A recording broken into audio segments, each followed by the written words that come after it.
चीज़ें बहुत तेज़ी से आगे बढ़ रही हैं। अली अमीन गंडापुर ने और बैरिस्टर गौहर ने, इन दो लोगों ने दोबारा जेल में जाकर इमरान खान साहब से मुलाकात की है और पाकिस्तान तहरीक इंसाफ ने एक शर्त और भी रखी है इमरान खान साहब के हवाले से कि एहतजाज मुअख्खर हो सकता है अगर ये शर्त मान ली जाए तो। अच्छा, इमरान खान साहब ने एक दिन पहले ये खबर चली थी, अलीमा खान साहिबा ने इसको कन्फर्म भी किया था कि अली अमीन गंडापुर को और बैरिस्टर गौहर को इमरान खान साहब ने इजाज़त दी कि आप जाकर एस्टेब्लिशमेंट से बातचीत कर लें, या वो कोई नुमाइंदगान अगर आपके सामने रखते हैं तो आप उनके साथ बातचीत कर लें। और तीन सूरतें या तीन शराइत हमारी है, और अगर वो शराइत मान ली जाती हैं या कोई रास्ता निकलता है तो मुज़ाकरात के ज़रिए से आगे बढ़ने में कोई कबाहत नहीं है। तीन शराइत जो इमरान खान साहब ने दिए उनमें एक तो ये कि उनका मैंडेट वापस किया जाए, दूसरी शर्त उनकी ये है कि जो अदलिया के साथ किया गया 26वीं आईनी तरमीम में उसे वापस किया जाए, तीसरी जितने भी बेगुनाह कैदी हैं उन सबको रिहा किया जाए जिन्हें सियासी तौर पर निशाना बनाया जा रहा है। अब अली अमीन गंडापुर और बैरिस्टर गौहर जब इस मरतबा गए थे मुलाकात करने के लिए, तो याद रहे कि इससे पहले जब वो मुलाकात करने जाते थे तो मुलाकातें नहीं करवाई जाती थी। ये थोड़े दिन पहले की बात है, जब अली अमीन गंडापुर साहब इमरान खान साहब से मिलना चाह रहे थे तो बाकायदा उन्हें हाई कोर्ट से रुजू करना पड़ा, अदालत से परमिशन लेकर उन्होंने जाकर इमरान खान साहब से मुलाकात की थी। वैसे मुलाकात हो ही नहीं रही थी, लेकिन अब ऐसा हो रहा है कि 2 दिनों में 2 लगातार मुलाकातें करवाई गई हैं और मुलाकातों का टाइम भी नहीं देखा गया। ये भी नहीं देखा गया कि आज मुलाकात का दिन है या नहीं है, और ये भी नहीं देखा गया कि मुलाकात कितनी देर तक होती है, यानी किसी किस्म की रुकावट नहीं थी। तो मतलब ये है कि वाकई में एस्टेब्लिशमेंट ने अली अमीन गंडापुर को एंगेज किया है और वो गंडापुर के ज़रिए से इस एहतजाज को ख़त्म करवाना चाहते हैं। इमरान खान साहब तक जब कुछ चीज़ें पहुँचाई गई, यानी जो ऑफ़र्स आई थी वो इमरान खान साहब को दी गई, जनाब ये चीज़ें हो जाएंगी, तो जो मेरी इत्तला है उसके मुताबिक तो ये है कि इमरान खान साहब ने जो डेडलाइन है उसको बढ़ाने से इनकार कर दिया है।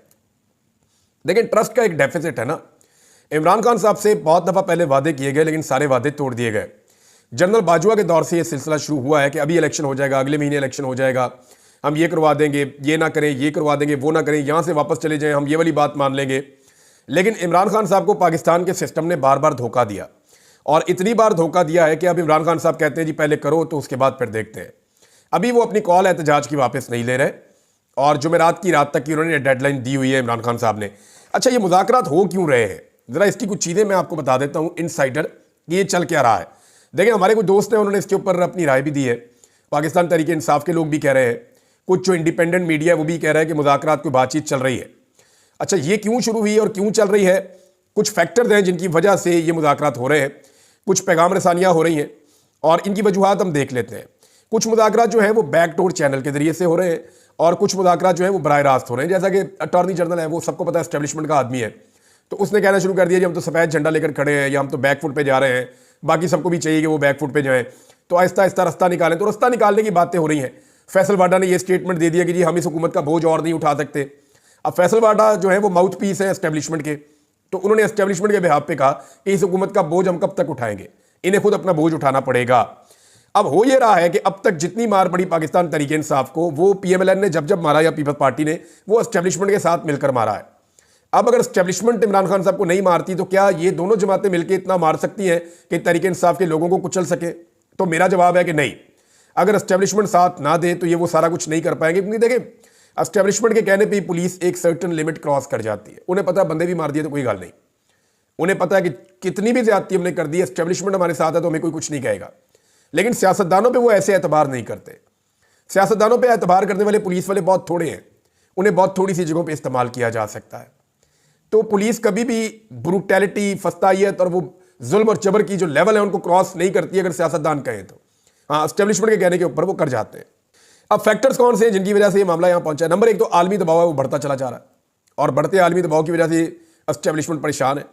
यानी मैं आपको बता रहा था ना कि कनाडा से मजीद अभी 5 पटिशन आएंगी, तो उनमें से 2 जो है वो बिल्स आ गए हैं और उनकी तफसीलात जो है वो अब हर तरफ आ गई है। मैं उसकी मजीद तफसील आपको क्या बताऊं, लेकिन इसमें एक अली साहब हैं उन्होंने, और एक ताबिश साहब हैं गालिबन उनका नाम है, और 2-3 और लोग हैं, इन्होंने बड़ा किरदार अदा किया है। और लगातार ये बरतानिया के अंदर जो ओवरसीज़ पाकिस्तानी है, बरतानिया में भी और कनाडा में भी, इवन अमेरिका में भी, बल्कि अब तो हर मुल्क के अंदर, ये भी मैं आपको एक तफसील बताऊँगा, एक बहुत बड़ी खबर आई है मेरे पास। लेकिन हर तरफ जो है वो पाकिस्तानियों ने बड़ा रोल प्ले किया है। तफसीलात मैं आपको इसकी बाद में बताऊंगा, लेकिन अभी अपनी खबर पे वापस आते हैं।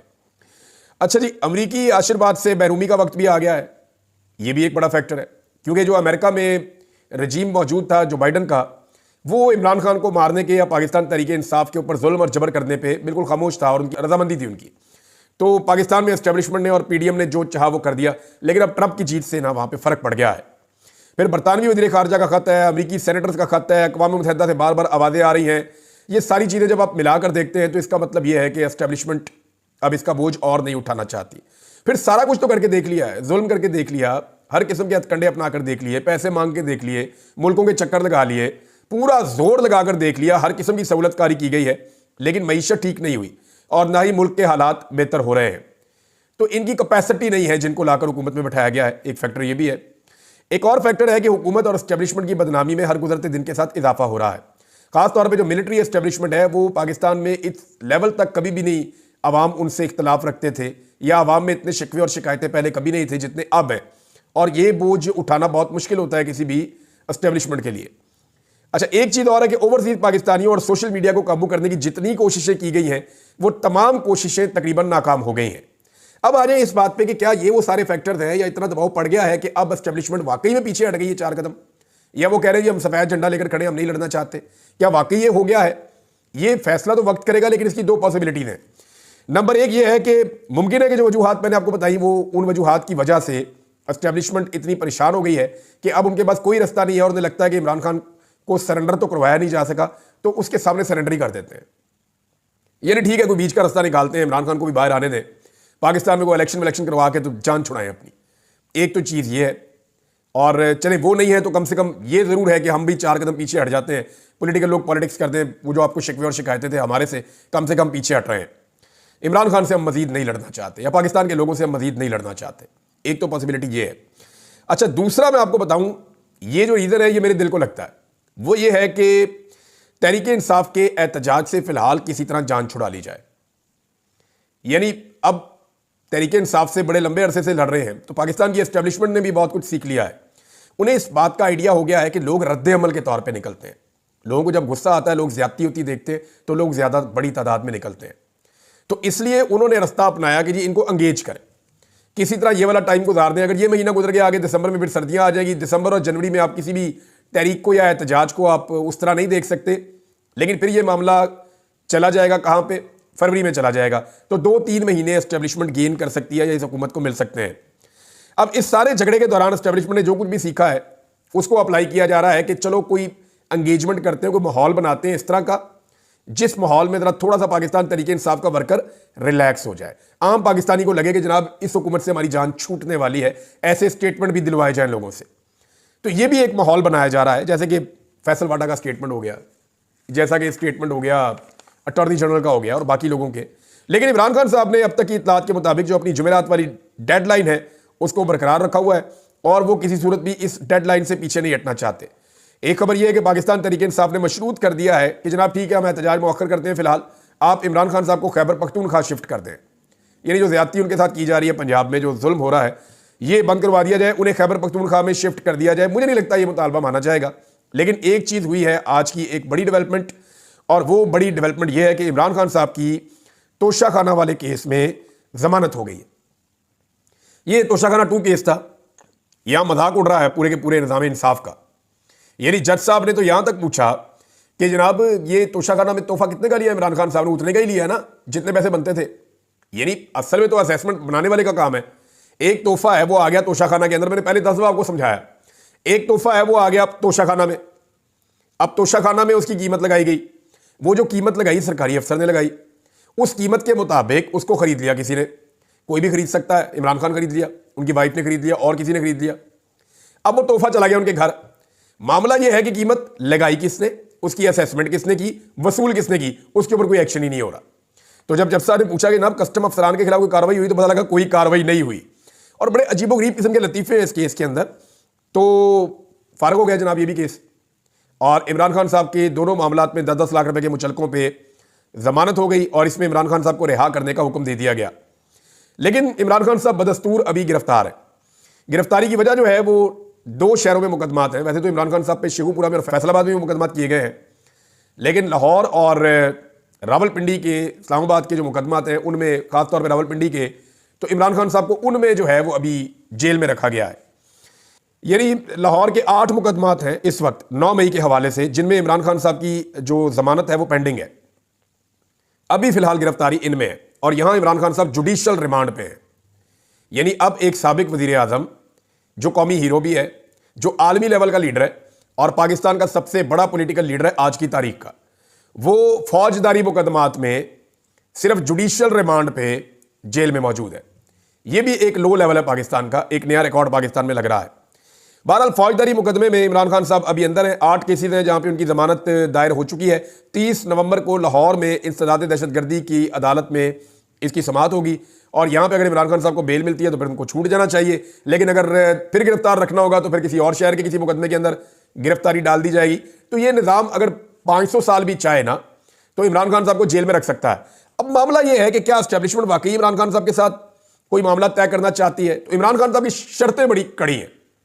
यानी वो साफ कहते हैं जनाब सवाल ही पैदा नहीं होता, आप मैंडेट वापस करें। मैंडेट वापस करने का मतलब है हुकूमत खत्म। राणा सनाउल्लाह ने कहा जी मैंडेट वापस कर दिया फिर तो कहानी खत्म, ये तो मुतालबा माने नहीं जा सकता, हम तो फिर अडयाला जेल चले जाएंगे जाल सादी के जुर्म में जो हमने किया इस मुल्क के साथ। तो मैंडेट वापसी, राणा सनाउल्लाह को भी पता कि चोरी का मैंडेट है, लेकिन वो ये कहते हैं चोरी का माल हमारे पास है, हमने वापस नहीं करना। ये नया इलेक्शन करवा लेंगे पाकिस्तान में, मैंडेट वापस नहीं करेंगे। ये इतनी बड़ी चार्जशीट होगी पाकिस्तान की एस्टेब्लिशमेंट पे और पाकिस्तान की सारी पॉलिटिकल पार्टीज के ऊपर कि इससे फिर ये कभी बाहर नहीं निकल सकेंगे। बहरहाल इस वक्त दोनों तरफ से अपनी अपनी तैयारियां हो रही हैं। हुकूमत की जानिब से, एस्टेब्लिशमेंट की जानिब से कंटेनर्स पहुंचना शुरू हो गए हैं। इस्लामाबाद में बड़ी तादाद में कंटेनर्स पहुंचाए जा रहे हैं। आज 20 तारीख है, 4 दिन के बाद एहतजाज है 24 को, लेकिन कंटेनर्स आज से पहुंचना शुरू हो गए। यानी आप देखेंगे कल परसों से इस्लामाबाद बंद हो जाएगा। फिर रेंजर्स और एफसी की भारी नफरी को बुला लिया गया है क्योंकि पुलिस कम पड़ गई है, तो रेंजर्स को और एफसी को भी बुलवाया गया है। हो सकता है कि बाकी सूबों से भी मदद मंगवाई जाए। तो यहाँ पे बहुत बड़ी तादाद में सिक्योरिटी फोर्सेस को इकट्ठा किया जा रहा है इस्लामाबाद में। और एक चीज़ ये है कि हुकूमत जो है वो एक तरफ रुकावटें भी लगा रही है और एक तरफ जो है वो मुज़ाकरात की कहानियाँ भी चल रही हैं, वो बड़ा इंटरेस्टिंग है। लेकिन पाकिस्तान तहरीक इंसाफ की तैयारी भी सुन लें। मुख्तलिफ जर्नलिस्ट हैं, उन्होंने मेरे से बात की, उन्होंने बताया, और कुछ जो लोकल्स हैं इस्लामाबाद रावलपिंडी के, उन्होंने ये क्लेम किया कि बहुत सारे जो पाकिस्तान तहरीक इंसाफ के दरीना कारकुन हैं या आम शहरी हैं जो इस वक्त इमरान खान साहब के नज़रिए के साथ खड़े हैं, वो बहुत बड़ी तादाद में, हज़ारों की तादाद में लोग इस्लामाबाद और रावलपिंडी में मौजूद हैं और वो गुज़िश्ता चंद दिनों से अपने अपने रिश्तेदारों के आसपास घरों में इधर उधर जानने वालों के वो आ गए हैं और वो यहाँ पे इसलिए रुके हुए हैं कि ये ऐसा मौका है कि इमरान खान साहब ने कॉल दी हुई है और रावलपिंडी और इस्लामाबाद के रास्ते खोलने हैं 24 तारीख को, ताकि सारे पाकिस्तानी वहाँ पर पहुँच सके। तो एक तरफ पाकिस्तान तहरीक इंसाफ की ये तैयारी भी रिपोर्ट हो रही है। अब दोनों तरफ की रिपोर्टें आती हैं, हम आपको बता देते हैं। एक और बहुत बड़ी खबर है, बीच में आपको मैं बता दूं, बड़ी अच्छी और मुबारक खबर है हमारे लिए, लेकिन बड़ी ज्यादती हुई है और यह मकबूल जान साहब के साथ लगातार उनके साथ ज्यादती की गई है। पहले उन्हें उठाकर ले गए थे, 3 दिन तक उनको टॉर्चर का निशाना बनाया। मैंने अपने कानों से सुना जब और यह मकबूल जान साहब के ऊपर टॉर्चर हुआ था, क्योंकि मुझे भी वहीं रखा गया था और यह साहब की तबीयत और हालत बहुत ख़राब हो गई थी। जब मैं छूट कर आया उस कैद से लगभग 4.5 महीने के बाद, तो मैंने और यह मकबूल जान साहब को बताया था कि सर मैं वहाँ था जहाँ पे आपके ऊपर टॉर्चर किया जा रहा था। तो अंदाज़ा कीजिए कि 70 साल से ज़्यादा उम्र के आदमी के ऊपर वहाँ पे टॉर्चर किया गया था एजेंसियों की तहवील में। बहरहाल अभी भी तकरीबन 2 महीने से ज़्यादा हो गए और यह मकबूल जान साहब को बंद किया हुआ था जेल में। मियाँ अली अशफाक साहब का बहुत शुक्रिया, अजहर सिद्दीक साहब का बहुत शुक्रिया, बाकी जितने दोस्त हैं आप जिन्होंने इस लीगल मैटर को देखा, सबका बहुत शुक्रिया। तमाम हमारे जो कोर्ट रिपोर्टर्स हैं वो रोज़ाना जाते रहे, वहाँ पे रिपोर्ट करते रहे, उन सबका बहुत शुक्रिया। तमाम लोग जिन्होंने आवाज़ उठाई और ये मकबूल जान साहब के हक़ में, उन सबका बहुत शुक्रिया। उम्मीद करता हूँ कि दोबारा उनको विक्टिमाइज़ नहीं किया जाएगा और ये मकबूल जान साहब की ज़मानत हो गई, अच्छी खबर है। अब पाकिस्तान तहरीक इंसाफ ने ये जो एहतजाज है ना, ये सिर्फ पाकिस्तान के अंदर नहीं कर रही। सबसे बड़ा जो हुकूमत के लिए और एस्टेब्लिशमेंट के लिए प्रॉब्लम आ रहा है, ये एहतजाज अभी तक जो अनाउंस हुए हैं 31 मजीद जगहों पे भी हो रहा है पूरी दुनिया में। इतने बड़े स्केल का एहतजाज आज से पहले कभी नहीं हुआ। हाँ, ये होता था 2 शहर, 5 शहर, 6 शहर, 1 शहर, और कोई और पॉलिटिकल पार्टी ऐसा कर भी नहीं सकती। मैं चैलेंज करता हूं पाकिस्तान की एस्टेब्लिशमेंट ये करना चाहे, इस वक्त वो भी नहीं कर सकती कि पूरी दुनिया के अंदर एहतजाज करे, लेकिन पूरे वेस्टर्न वर्ल्ड के अंदर यह एहतजाज होने जा रहा है और पाकिस्तानी बड़ी तादाद में इसमें शिरकत करेंगे। चंद जगहों के नाम भी मैं आपको बता देता हूं। बरतानिया में 10 डाउनिंग स्ट्रीट पे एहतजाज होने जा रहा है 24 नवंबर को। अमेरिका में 7 रियासतों में 7 मुख्तलिफ शहरों में एहतजाज होने जा रहा है। न्यूयॉर्क में, वाशिंगटन में, लॉस एंजलिस में, सैन डिएगो में, टेक्सास में, बोस्टन में, फिर डबलिन में एहतजाज होने जा रहा है। कनाडा में 2 शहरों में एहतजाज होने जा रहा है। इटली के 2 शहरों में एहतजाज होने जा रहा है। नॉर्वे के 2 शहरों में एहतजाज होने जा रहा है। ओस्लो में बहुत बड़ा एहतजाज प्लान किया है। वहां के पाकिस्तानियों ने, एक डॉक्टर साहब है, उन्होंने राब्ता भी किया। उन्होंने बताया जी कि हम शानदार एहतजाज करेंगे और चाहते हैं सारे पाकिस्तानी उसके अंदर शिरकत करें। ऑस्ट्रेलिया के 5 शहरों में एहतजाज होने जा रहा है। न्यूजीलैंड में एहतजाज होगा, ब्रिसल्स में एहतजाज का अनाउंसमेंट किया ओवरसीज पाकिस्तानियों ने, डेनमार्क में एहतजाज किया जा रहा है, स्पेन में, हॉलैंड में, जापान के अंदर एहतजाज होने जा रहा है, जर्मनी में एहतजाज करेंगे पाकिस्तानी, फ्रांस में एहतजाज करेंगे, यूनान में, स्विट्जरलैंड में जहां ये भी इलाज करवाने के लिए भी गए हुए थे, साउथ कोरिया में भी एहतजाज होगा। अभी ये जगह फाइनल हो चुकी हैं, यहां पे ओवरसीज पाकिस्तानी फुल तैयारियां कर रहे हैं। इस स्केल के ऊपर कोई एहतजाज नहीं कर सकता जिस स्केल के ऊपर इमरान खान ने सिर्फ जेल से कॉल दी है और पूरी दुनिया के अंदर एहतजाज हो रहा है। दुनिया का कोई लीडर ये करके दिखा दे, अमेरिकी सदर ये करके दिखा दे कि मैं सारी दुनिया के मुल्कों के अंदर एहतजाज की कॉल दे रहा हूं, सारे अमेरिकन निकलो और वहां पे एहतजाज करो। अमेरिकन सदर भी नहीं कर सकता। ये पाकिस्तान का एक साबिक वजीर आजम जेल में बंद है, उसने कॉल दी, जेल से पैगाम आया, सारी दुनिया के अंदर एहतजाज की कॉल हो गई और पाकिस्तानी वहां धड़ाधड़ तैयारियां कर रहे हैं। तो जनाब ये इस वक्त सिचुएशन है एहतजाज की, पाकिस्तान तहरीक इंसाफ की अनाउंसमेंट की। ये चीजें मैंने आपके साथ शेयर कर ली है, कुछ और खबरें भी आ रही हैं, लेकिन वो चीजें आपके साथ मैं बाद में शेयर करूंगा।